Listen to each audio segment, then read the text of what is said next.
wa syukurillah wa nikmatillah la haula wala quwata illa billah.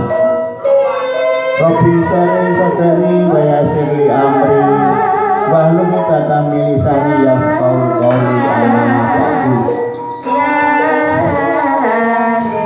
Alhamdulillah,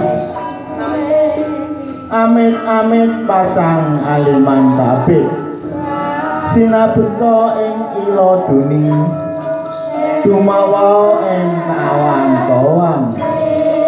Mugi tinebena saking tolak sari, tinebena saking siku dendaning Sang Hyang Maha Kawasa.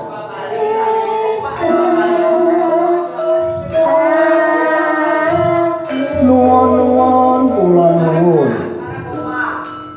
kanthi nyebut ing asmaning Gusti Allah ingkang Maha Mirah, Maha Asih sejatine. Nuwun kaparenga kawula ngaturaken pambagya panakrama raharja nir ing sami kala. Tuhuli nepatno ing deduka tinebena saking sawiring sesendu miyang pasendu.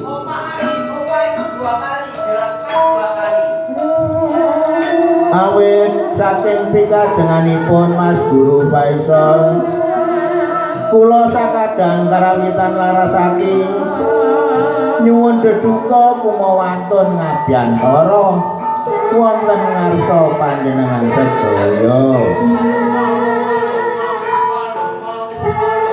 Kairing gending ketawang barian ing siang kang kebak kamulyan punika kula sakadang larasati nyuwun palilah dumateng Mas Guru Faisal sekalian garwa anggenipun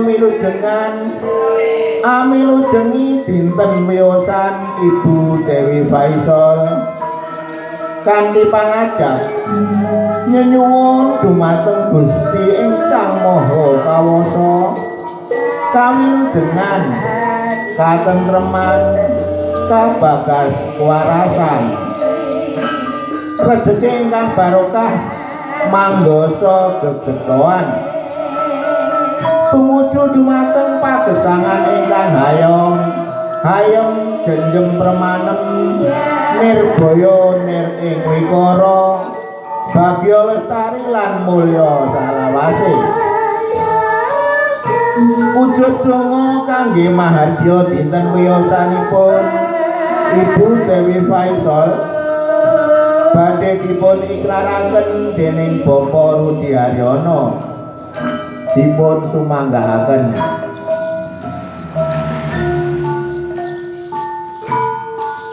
Para sesepuh, pinesepuh aji sepuh ingkang sampun pana ing pangawas sarta lebda ing pitutur ingkang pantes hanapi sagunging sekar panghormatan saha para pilenggah sedaya.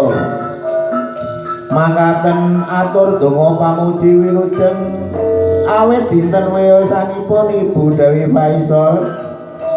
Mugi menapa ingkang dados hajat lan niyatipun estu-estu dipun kabulaken dening Gusti Allah Ta'ala ingkang makarya jagat saisine. Kula sakadang larasati nderek memuji hayu rahayu ingkang sarwi tinemu. Billahi taufik wal hidayah. Ihdinas siratal mustaqim. Wassalamualaikum warahmatullahi wabarakatuh.